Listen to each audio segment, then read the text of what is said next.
Welcome to the Hardpire. This is episode 17, A Sliver of Truth.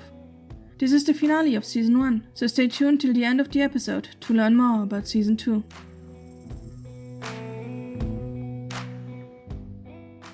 I would suggest you put your dagger down. Asher was glaring at the woman whose blade was on Logan's throat, her own sword sliding forward and tilting the chin of the man in front of her upwards, a thin trickle of blood running down his neck. Behind her, Kalani appeared in the doorframe, with Vincent and an out-of-breath Roderick following along. Rena scrambled back up and took a step back. Kalani stopped only a few steps past the door, her sharp eyes fixated on Logan and the woman. Roderick held onto the doorframe with one hand, his other hand on his thigh as he regained his breath. He looked up at Rena, his eyes full of concern, as if they were asking her how she was doing. She nodded slightly, pressing her lips together, hoping this would convey that she was unharmed. She craned her neck to glance past Kalani and Roderick, to see if anyone else was behind them. On the ground, the second man lay unconscious, spread eagle, the cast-iron pan she had thrown lying next to him. "Is Finn not with you?" Asha quickly glanced over to her, her frown deepening for a second. "No, he left with you. Why would he be with us? Did you lose him?" "We had to run into the forest and we got separated. I thought he was with Logan, but apparently he lost him." "I didn't lose him. I'm sure we'll find him once we actually look for him." "Sounds like you lost him to me." "This is not a stage show. You will take us seriously," the woman behind Logan hissed, the blade cutting into his skin. Blood started to run down Logan's neck, mirroring the man Asher was holding captive. Okay. How about we all come down, yeah? There's no need for anyone to get hurt." Kalani stepped further into the hallway and came to stand next to Asha. She reached a hand out towards Rena and waited for her to come closer. Rena glanced back at the woman whose bright green eyes were wide open and full of rage, darting back and forth between Asha, Kalani and her. "Who the fuck are you people and what are you doing in my house?" Rena slowly stepped back until she was close enough for Kalani to grab her arm and drag her away from the woman and behind her back. "We could ask you the same. And don't pretend like this is your house. I know the farmer rents it out to whoever's willing to pay. Usually these visitors aren't responsible for the death and destruction of an entire village, however." "Do you actually believe these insolent rumors that we're responsible for that tragedy? What? Just because we're outsiders who don't adhere to the norms of these lands?" "It seems awfully convenient that you just happened to show up here right after the fire happened." "It seems awfully convenient to blame the outsiders you don't understand for it. Where's your proof that we have anything to do with it? They had a shrine dedicated to one of the figurines, Rena." "Shit! What did you do to Maya?" The words burst out of Rena without her consent, her fingers digging into her sister's dress. She couldn't stand waiting for this game to resolve, for them to coax tiny shreds of truth out of this woman who evidently did not want to comply. It was so clear to her that these people were responsible for the fire.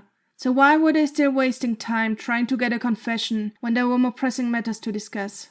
Kalani turned her head slightly towards Rena without taking her eyes off of the woman. "Who is Maya?" "My sister." "Your sister?" She turned her head to look at Rena, a concerned frown on her face. "We found her dress here, in a pile of clothes. I don't know what it's doing here, but why would they just pick up her dress before setting the fire? That doesn't make any sense, right? So they must have taken her. They must be keeping her somewhere." Rena held the dress out towards Kalani, who stared at it with a deep sunken frown, the muscles of her jaw clenching. "What did you do to her sister?" Asha growled, grabbing the man's hair with her free hand and kicking him in the back of the knees so that he fell down on the ground. I don't know. "Bullshit, you don't know. I should have you all skinned alive for breaking into our house and stealing our things." Whoa. Easy on the blade. We're not stealing anything, I promise. We were about to put it back where we found it." "But this isn't yours, this is Maya's dress. You can't just pretend it isn't hers. So why do you have her dress? What have you done with her?" Rena felt a hand land on her shoulder, and for an instant she jerked back in fear before she noticed that it was just Roderick trying to comfort her. "That is none of your concern." "I think it is time both sides set down their blades so that we can discuss this issue peacefully. Surely you can see that my friend here is very worried about her sister. So I implore you to help us find out what happened to her." "I said it is none of your concern." "My good lady." Oh! Their heads all turned simultaneously towards the room from which the noise had come from, towards the room in which Rena and Logan had tied up the other woman. Logan used the distraction to slip out of the woman's grasp, sliding behind her and slamming her head into the wall. Her body instantly went slack and fell to the ground, blood trickling out of her nose. This time around, the man Asher was holding used the distraction to try to get away, but Asher's grip on his hair was still tight enough that he couldn't slip away. She slammed him down on the ground, pushing his face into the wooden floor. She dropped her sword an arm's length away and used her free hand to pin the man's arms behind his back, kneeling down on his back to keep him from getting back up. I'm sorry. Shut up. Logan, who the fuck is in that room? Yeah, sorry, we tried breaking in without getting noticed, but it kind of failed, as you may have noticed. Logan choked her out and then tied her up. Logan shot her an annoyed look, his left hand at his throat where the blade had cut him. Fantastic, this is going great. 2 unconscious cultists and 2 terrified ones. Truly the best conditions for a productive conversation. Logan, go get the one from outside before someone sees him. We need to figure out what we do next. Yes, sir. Is there a cellar in this house? We should bring them all down there until we know how to proceed. We kind of broke the door when we broke in. Of course you did. I thought you were a professional thief, Logan. It was locked and I didn't have any tools on me. I can't perform miracles. Also, I'd call myself more of a weaver of stories than just a common thief.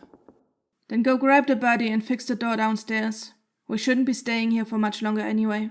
Logan bowed to Kalani with a flourish, his left hand covered in blood. He stepped over the unconscious woman at his feet and winked at Rena as he walked past. Kalani ran a hand over her black braids and pulled them over her right shoulder, cutting her fingers through them. She looked around the room before her gaze landed on the unconscious woman.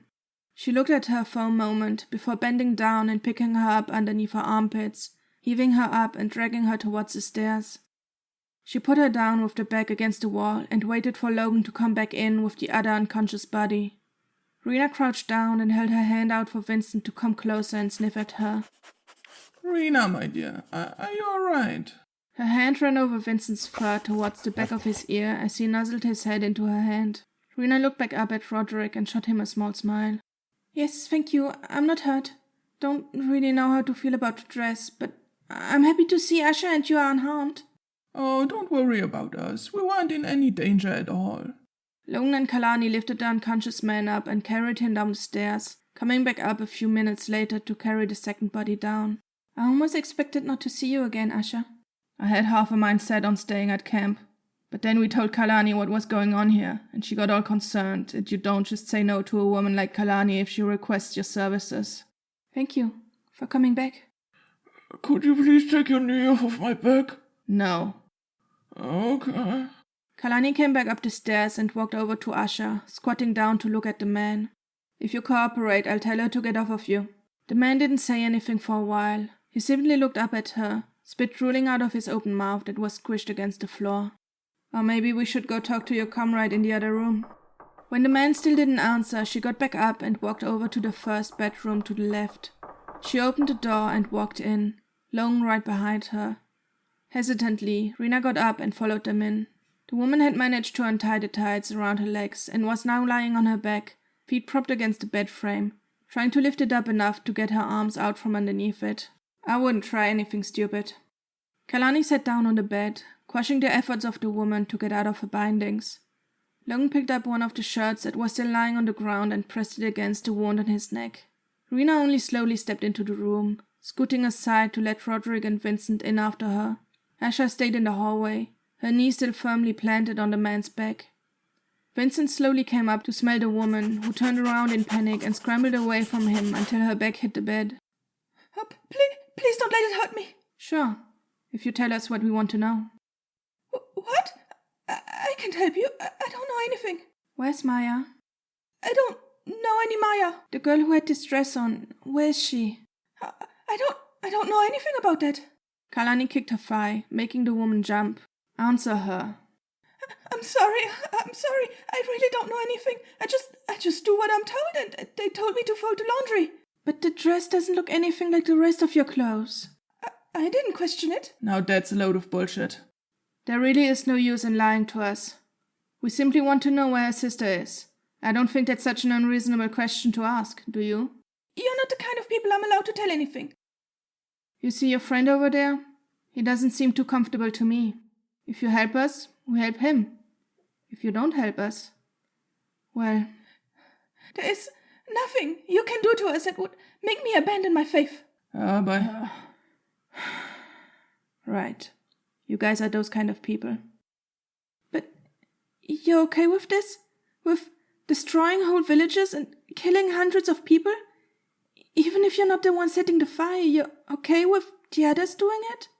You have no proof of that?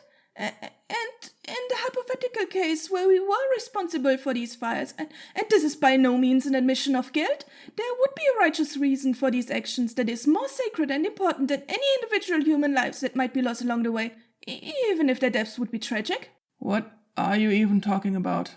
My entire family is dead because of you. But don't you see, modern life would have been the death of them anyways. What? This life we are living is just a distortion of what it should be. This isn't how any of us should exist. Wait, is that what you're fighting against? Modern life as in the new technologies?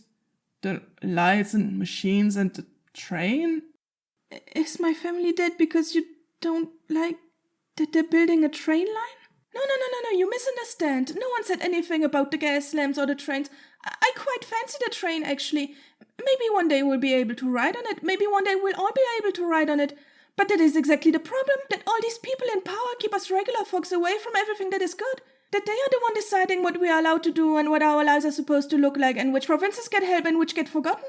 And they're pretending like the system is fair and that it is for our best and that we have any say in it. But we all know that none of that is true. They are building this on the ruins of a once great and sacred system and are spitting in the face of our history. But what does any of that have to do with burning down villages? There is a divine reason behind it that you would not understand. Because you aren't explaining it. Rena, my child, there's no use getting worked up. It doesn't seem like you are going to be able to reason with her. But... I know. He's right. This is just a waste of time.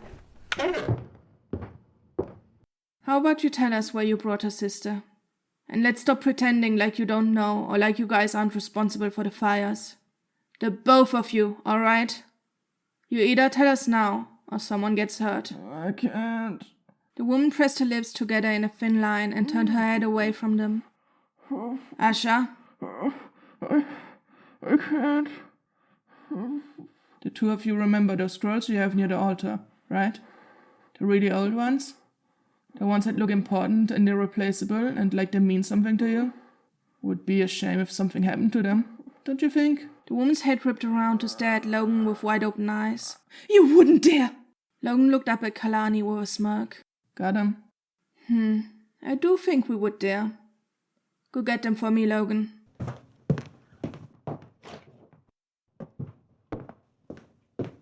Logan came back with a pile of the scrolls they had found earlier and dropped them on the bed. He picked one of them up and handed it to Kalani, who unrolled it and tried to read it.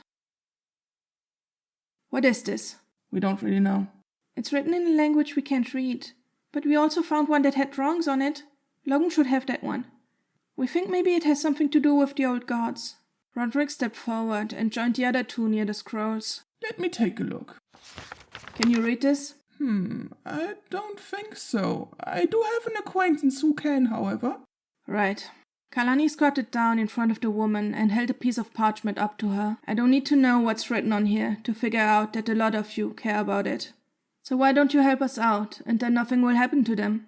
You will not break us! All right. Oh!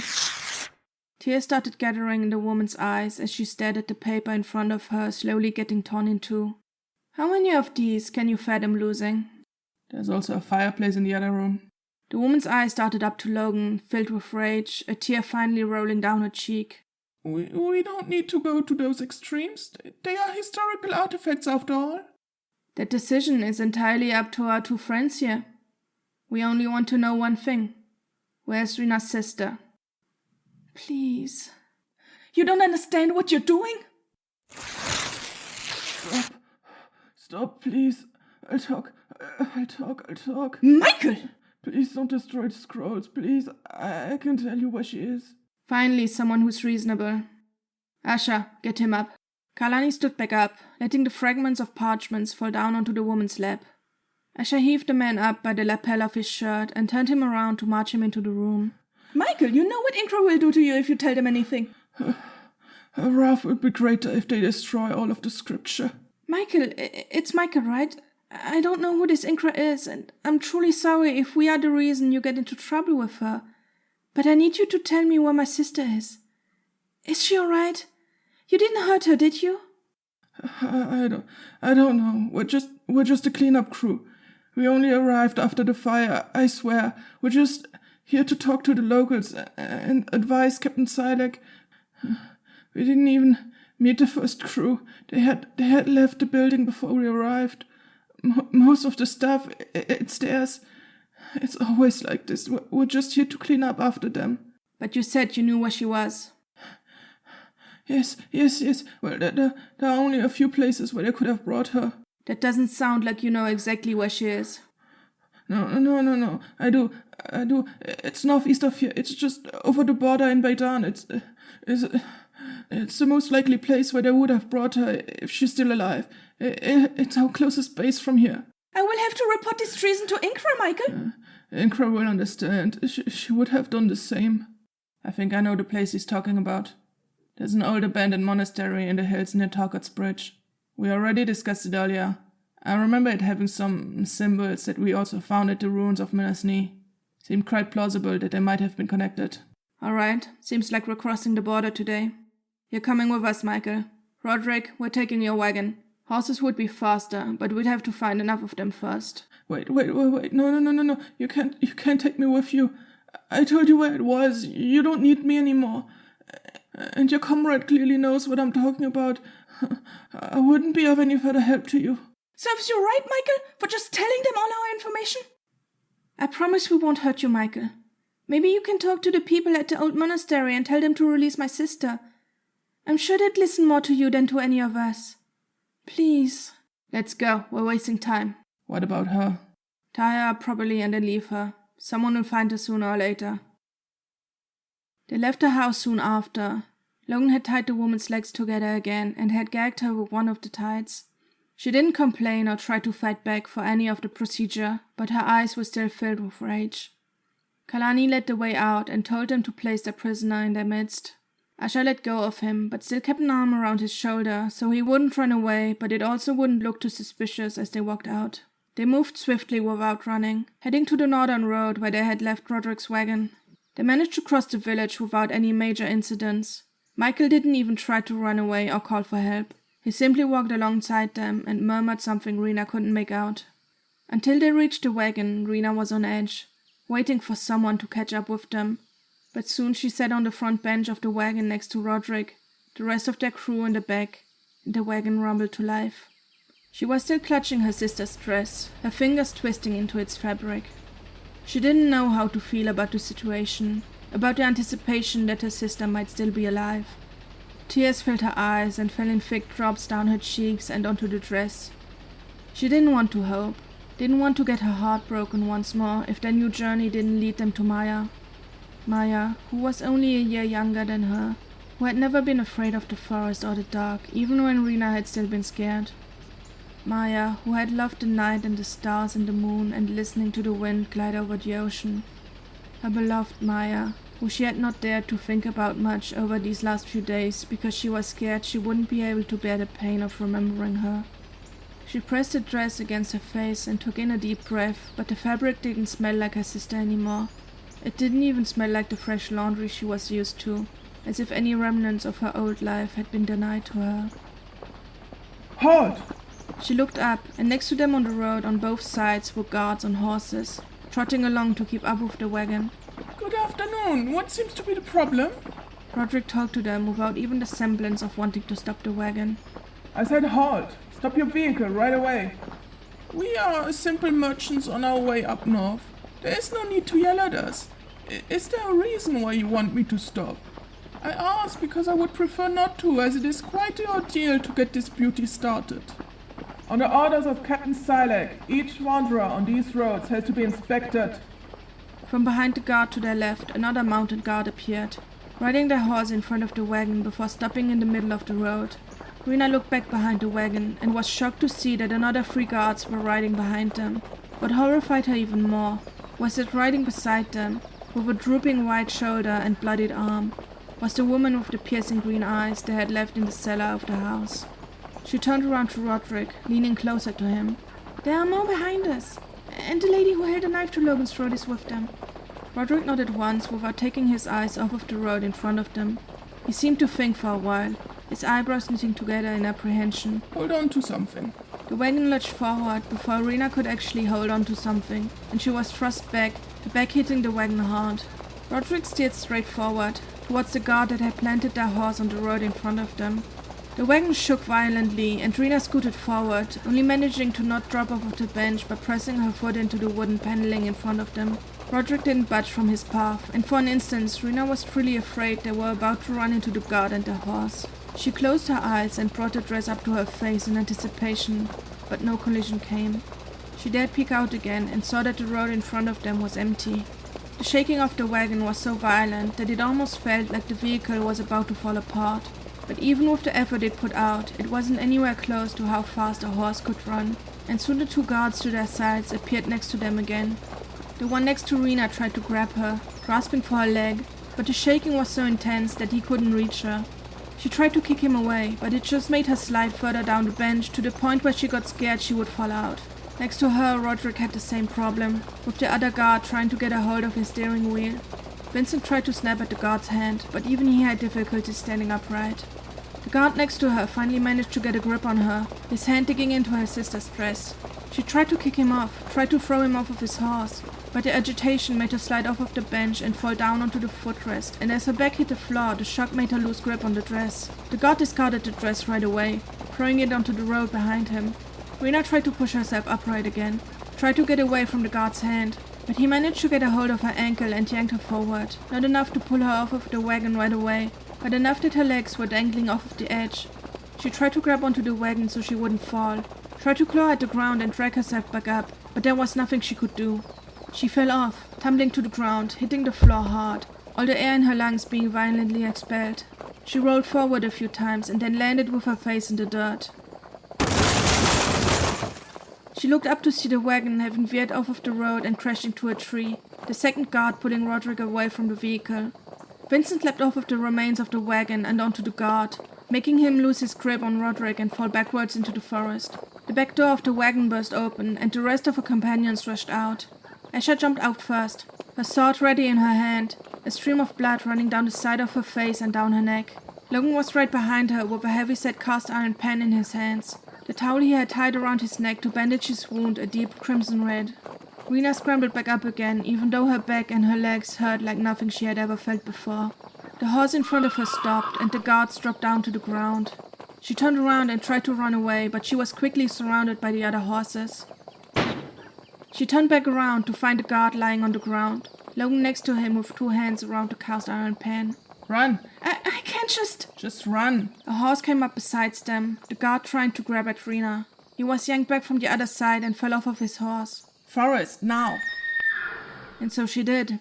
She ran past Logan, only stopping to pick up her sister's now mud-covered dress off of the ground and disappeared between the trees.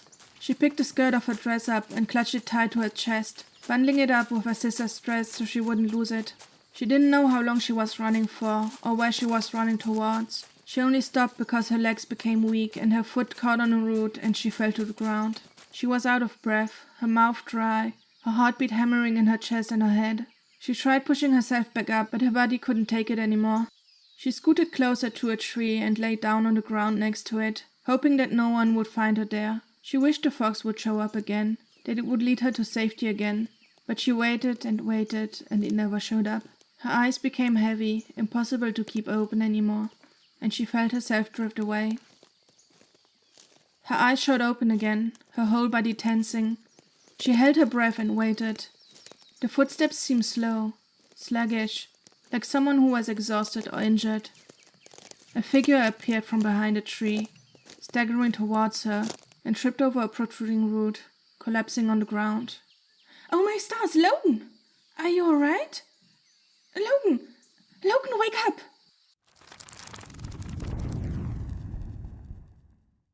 Thank you for listening to Season 1 of The Hardpire. I hope you have enjoyed the story we have created together. There is no concrete date for the start of Season 2 yet, but I am aiming for summer or autumn of 2023. I'm also really excited to announce that I am converting this season into a book format, which means a better edited story with more content. Follow the podcast on social media to stay up to date with this process and to get notified when the book releases. If you want to support the podcast, you can tell a friend about it, leave a review or rating, or check out the Ko-fi or Patreon page. While you wait for Season 2, now would be the ideal time to check out the tiers on Patreon that will allow you to vote for the alternative timeline. As always, you can find transcripts for each episode, character art, and character descriptions on thehardpire.com. The intro music is Lonely Dusty Trail by John Prestone. The Hardpire is written and produced by me, Audrey Martin. Thank you for listening.